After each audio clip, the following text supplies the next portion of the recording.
Story time of when I got sexually assaulted at the strip club I worked at. Now, I have many story times because I worked as a cocktail waitress, model, and actress in Los Angeles for a long time. So I have many stories of people who decided to try to take advantage of me. So I want to share them with you guys. In my last story time, so many people started opening up in the comments about their own experiences. So here we go. In 2011, I got hired as a cocktail waitress at this strip club called Deja Vu. I lived in Valley Village and the strip club was in the Valley. So it was about a mile away from me. It was the perfect situation.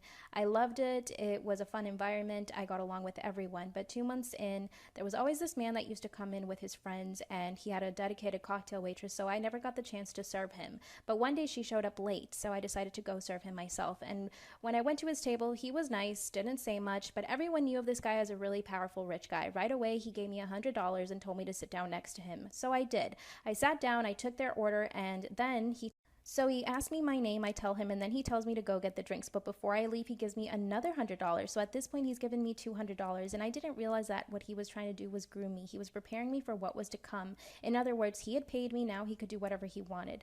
So I go get the drinks, I come back to the table, and he asked me to sit again. By the way, his friends are still at the table, right there in front of us. And I sit down, he starts asking me a bunch of questions. I feel uncomfortable, so I start getting up to leave. And then he grabs me by the shoulders and sticks his tongue down my throat. And if that wasn't disgusting enough, he grabs my you-know-what down there and starts fondling me. If you've never been handled like this, you guys, it's a extremely shocking experience to be handled like that. Like, for a second, you're just like, what's happening? What do I do?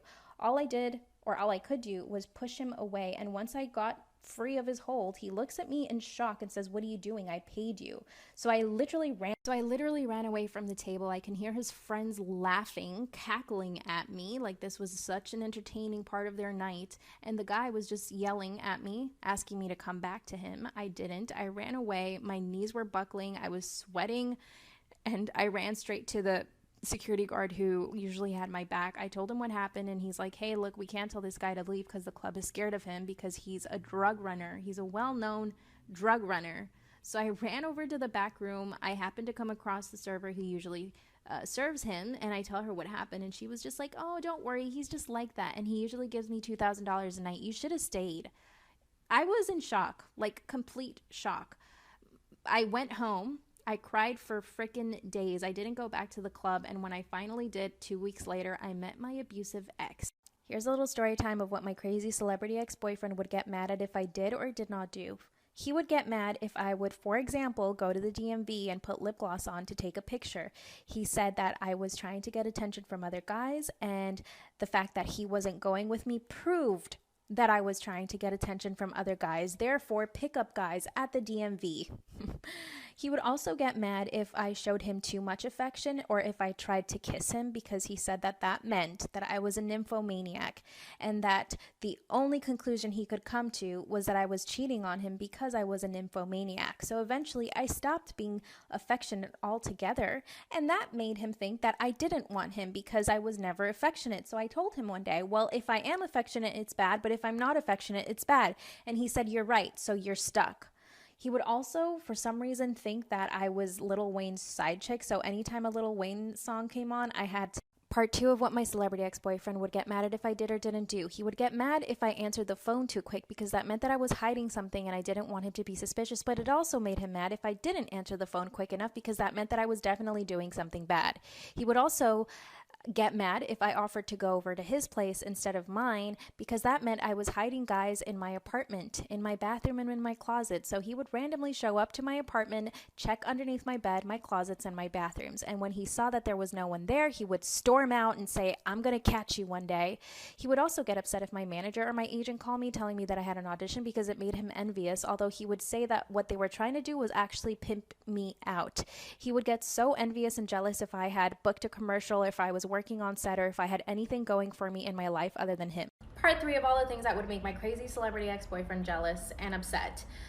I happened to look like Lil Wayne's celebrity ex at the time, so Lil Wayne happened to say my name in a rap song, although I didn't know Lil Wayne, and he thought that that meant that I was for sure sleeping with Lil Wayne, although I didn't know Lil Wayne. He thought that I had all these connections with rappers and that I spent time with them every single week, although I spent my time with him all the time. He would also get upset when random girls on the street would stare at me for any reason because he thought that her and I had this whole history and that I was trying to take her guy, and for that reason she hated me. and for that reason she was looking at me. It couldn't be anything else, like maybe she liked my clothes or something. It had to be the fact that I was doing something back to her. He also hated when guys stared at me because that meant that I knew the guy from someplace and that the guy was following us around, keeping tabs on me because he was probably my pimp or my lover. Right. And God forbid anyone gave me a compliment, he would get envious and jealous, but if someone said I had nice eyes, I hated it. I would avoid eye contact with people just so that no one would say anything. Toxic best friend story time. My best friend's name was Jessica, and she was from Pennsylvania, and she was from a broken home, and when she met my mom, she absolutely loved my mom, and we became fast friends really quick. She always wanted to come over to my house, and when I didn't want her to come over for some reason because I wanted to be with my family, she would get really upset. She became really possessive over me with my family and other people at school, so I basically couldn't have any other friends except for her. And when she would see me hang out with people, she would start making up rumors and accuse me of having talked bad about other people. Jessica was also really promiscuous, but I never judged her for it. I supported her in whatever she wanted to do, like hang out with older boys, like much older boys. And one day she came to me and said that she was pregnant and that she was planning on having an abortion. 2 months later, she came out and said this. Part 2 of Toxic Best Friend. TikTok deleted this, don't know why. So my best friend comes to my house having had 2 abortions in 1 month at this point. And she was upset, she was crying, she felt sick, she had nausea. I gave her medication like ibuprofen or something. I didn't know what to do. I was a 13-year-old child. And then she told me that she was in love with me and that she didn't know what she would do if I didn't love her the same way back. At this point, my hands were shaking, my knees were shaking. I didn't know how to help her. The thought of her being sick at my house and her family not knowing was making me feel horrible. The fact that I hadn't told my mom at that point made me feel horrible. So I went and I told my mom. She called her family right away, and they came to pick her up. They took her to the hospital right away. My mom and I were checking on her every single day during the time that she was in the hospital, calling, finding out how she was. The next week, okay, so people were judging me in the last video because I snitched, but I was 13, you guys. What would you do if you were 13 and your friend was sick in your house? Toxic best friend story time, part 3. So this week at school was horrible. I show up and there are so many things written on my locker. Nobody knew. The principal had it all cleaned up. The boys were being really aggressive with me, writing me letters, threatening letters. One boy tried to push me up against the wall and tried to kiss me. I didn't let him, but that was that first time that had happened. And I had already been bullied a lot at this point, so I wasn't too surprised, but I was like, why would she be doing this after telling me that she loved me? Right. It also didn't help that the principal made it a point to come to my class and interrogate everyone about the locker situation. No one spoke, but it made me even more of a target. I was already so bullied at this point. I was dying. And I never really saw her after that. Her parents flew her back to Pennsylvania because this all happened in Nicaragua. All I know is that she's a stripper now, and she still tries to contact me on Instagram, and my brother's on social media. They don't pay attention to her, and I know that she's had trouble. Story time of when I was almost trafficked in Morocco. My last story time got over 1 million views. That is insane. So I'm going to share with you guys some more story times. These are cautionary tales, so listen up. Back in 2018, my husband and I went to Egypt and Morocco. We had spent about 2 weeks in Egypt, and during that time, I had been completely covered up. I did not show any skin at all, and I knew that I definitely didn't want to do that. I didn't want to offend anyone. I also covered my hair when we were in mosques and certain places. We went to Marrakesh, and we stayed at a beautiful hotel called La Sultana, and this was a time that I just wanted to chill. I just wanted to enjoy the hotel, but my husband insisted on going out shopping and doing touristy things, so we went to the market the first night we got there. It was already a little bit dark, and as we were walking to the market, I noticed a man kept looking at us and following us, and I'm very aware of my surroundings, so I kept looking back, and he was always there. As we got closer to the market, he was still behind us and looking. Come back for part 2 of almost getting trafficked in Morocco. So we're at the market, and this man keeps staring at us and is 2 steps behind us. I'm totally aware. My husband isn't. He's not paranoid about these things at all because he's a man. I'm a woman. He just doesn't care. So I tell him, you know what, let's just take a cab back to the hotel. This way he doesn't follow us back to the hotel. My husband says, okay. I wave down a cab. We get into the cab, and this man just stares at us really hard as we drive away in the cab. And I tell my husband, are you looking? And he's like, yeah, you're right. I think he might be looking at us. My husband isn't worried at this point at all. We end up going back to the hotel. We have a great night. And then the next morning, I wake up and I get my period. So I think I need to go buy some pills. And across the street, there was this little shop. And the lobby at the hotel said, "We can go get it for you." And I said, "No, it's totally fine. I will go." My husband was at the pool, so I decided to go by myself. And guess who I see when I get to the pharmacy? It's the same guy. Come back for part 3. Part 3 of almost getting trafficked in Morocco. So I'm inside the pharmacy, I spot the guy, and as I exit, he grabs my arm and he says, "You're my friend, come with me." A car pulls up, they open the door, and he's to my right. And I'm thinking, what in the world? I was petrified and I kept pulling my arm back. I just kept saying no, but he was like blocking my way. Then I turn to my left and I hear someone yell something like in a different language, and I say to myself, this is either someone trying to help me or trying to get me into the car. So I pushed past that person, and then I feel someone yank the hair out of my scalp. Like I'm running, and like they were clearly trying to hold me back by my hair, and I run past by them. I go to the hotel, I tell a receptionist, and she explains to me that at that time there was people disappearing, tourists, and they thought it could be linked to human trafficking, and for me not to go outside by myself after that. Of course I didn't. I was super... Here's a story time of how I caught my ex with another girl at a bar. And no, this is not my celebrity ex. So this guy and I had been together for quite a few years, and we had a lot of trust in the relationship, but I was visiting my family in Florida. He was in New York, where we lived. And he tells me that he's going to go have dinner with this mutual friend of ours who is a girl. He's hung out with her before. I know her, and she studied at the same school that we studied in, so I didn't think anything of it, and I just said, fine. He said they were going to have dinner, so about 8 hours passed, and I realized I hadn't heard from him in those 8 hours, so I text him, and I'm like, "Hey, what are you doing? Are you home?" So he says, "Yes, I'm actually home now," and I tell him, "So what were you guys doing for 8 hours?" And he says, "We had dinner, we were talking a lot, and blah, blah, blah, blah." And I just want to say I wasn't jealous at all in the relationship. We had a lot of trust, so we never checked each other's locations. But this time my instinct told me different. So, of course, I went and I checked his location. He must have forgotten that we had our locations turned on. So guess what? Part 2 of how I caught my ex with another girl at a bar. So it's about midnight, and he just told me that he was home, but my instinct told me differently, and I always trust my instinct. So I went and I checked his location, and it turned out that he was somewhere in Brooklyn, and we lived in Manhattan on the Upper East Side. So I take a screenshot and I send it to him, and guess what he does? He doesn't reply to my messages and proceeds to turn off his cell phone for the next 30 minutes. During those 30 minutes, he kept turning on his phone so I would see his updated location. So I would take a screenshot every time he moved, and I could tell that he was in a moving car, obviously trying to haul ass back to the apartment where he said he was. So as he kept turning it on and off, I kept taking screenshots every time he would turn it on. I was literally staring at my phone for those 30 minutes on the toilet. I was collecting all the proof so that he had no way of telling me that I was making things up or that I was wrong. So finally he turns his phone back on, and he's 2 blocks away from the apartment.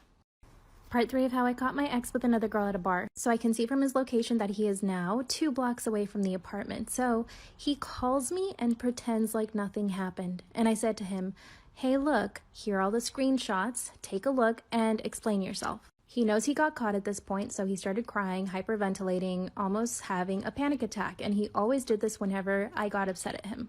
I decided to grill him anyway. He begins to explain that he was having dinner with her, and they then decided to go to a bar because they were having such a great time, and that he didn't want to tell me that he was at a bar because he thought that I would get suspicious. And I said, "Well, why would you do that instead of just telling me the truth when that would not have upset me? What upsets me is that I caught you lying to me and that you're at a bar in Brooklyn with some other girl." I definitely lost my trust, and I told him to send me a statement of the bar, a bank statement, anything that proved that he was at this bar at that time, which he didn't. Of course, yeah, we're no longer together. Yeah.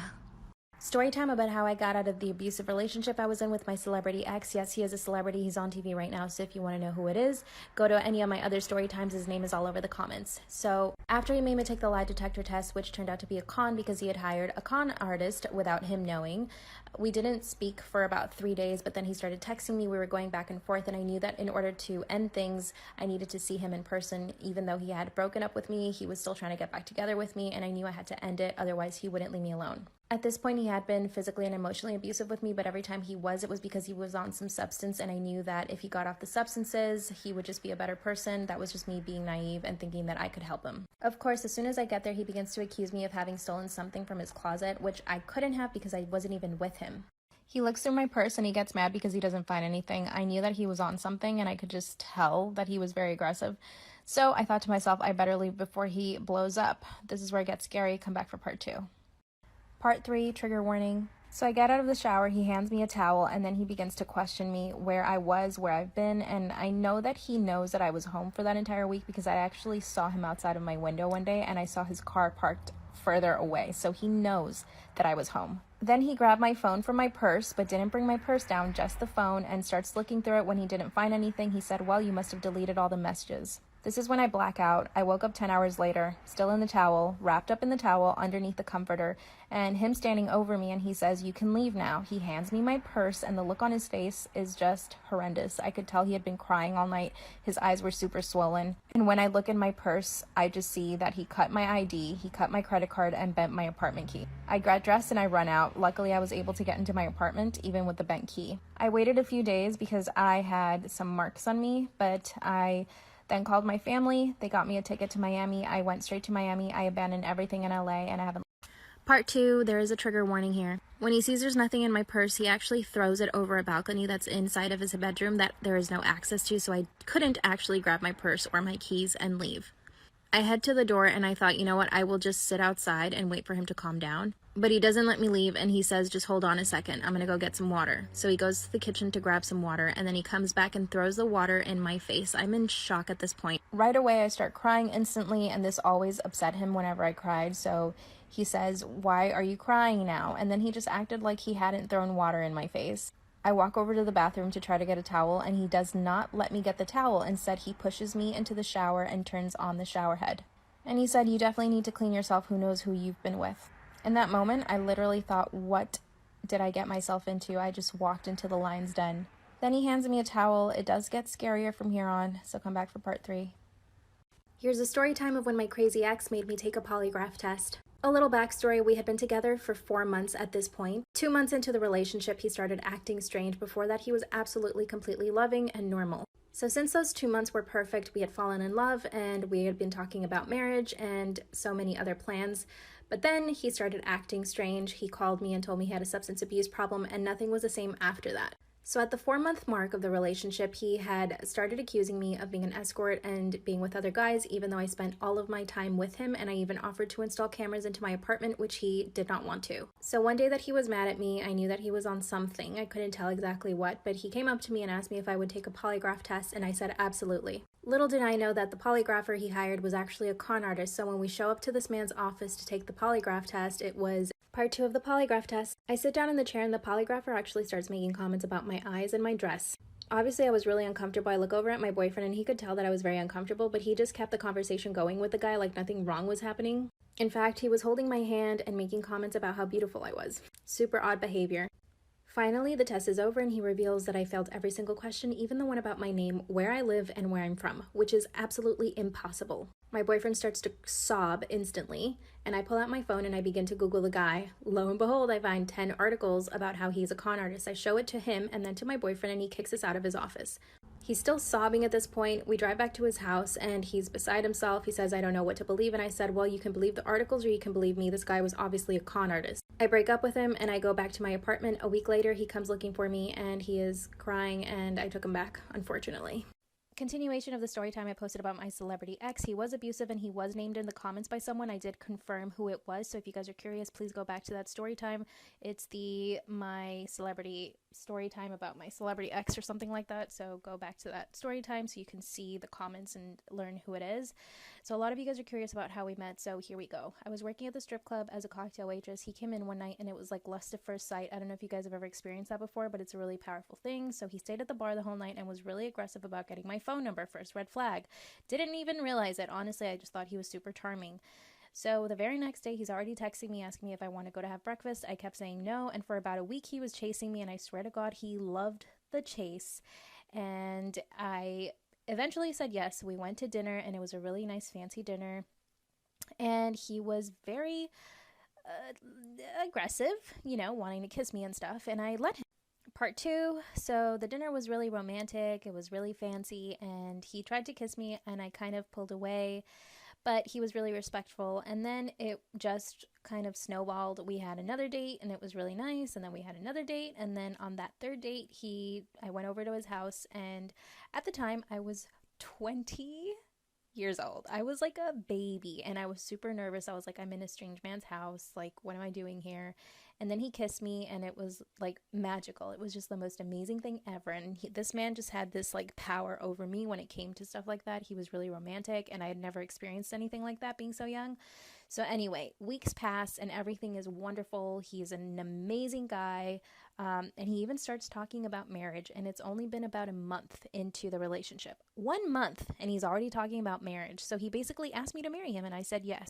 Part 3. So at this point, we're really happy. We're talking about marriage. So one day I go to Trader Joe's to buy everything I need for dinner, and he calls me when I'm there, and he says, look, I need to tell you something. I have a substance abuse problem, and this is basically, you're out. If you don't want to be in this relationship for that reason, you need to tell me now. And I said to him, absolutely not. I want to help you, because I was so naive. I thought I could actually help him.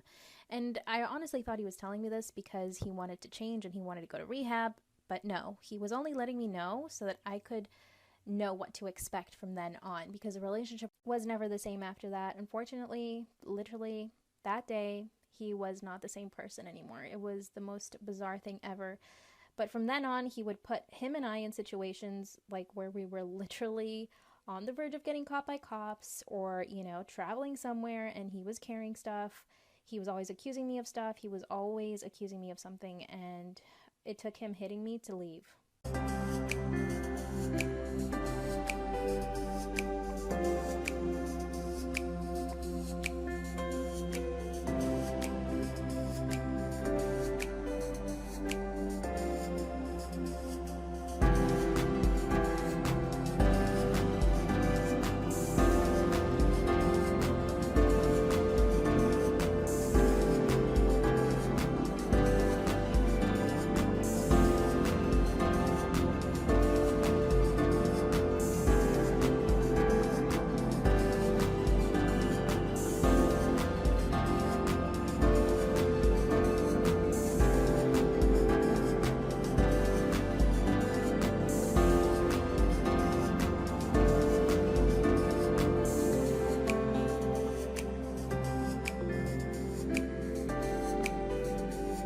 Story time of how I got out of an abusive relationship with a C-list celebrity. Trigger warning, I will be talking about domestic violence. I'm not going to say his name in the video because honestly I'm just scared of him, and I'm sure you guys are going to guess in the comments, so guess away. So this all happened 9 years ago. I was super young and naive, living in LA, working as a cocktail waitress at a strip club called Deja Vu. It was in the Valley. So one night he comes in, he's super stunning. I recognize him right away. He was on a famous daytime soap opera, and I knew exactly who he was. He came in, went straight to the bar, and just stayed there with me the entire night, begging me for my number. Eventually I gave it to him like an idiot. He manipulated me. He was absolutely charming, of course. And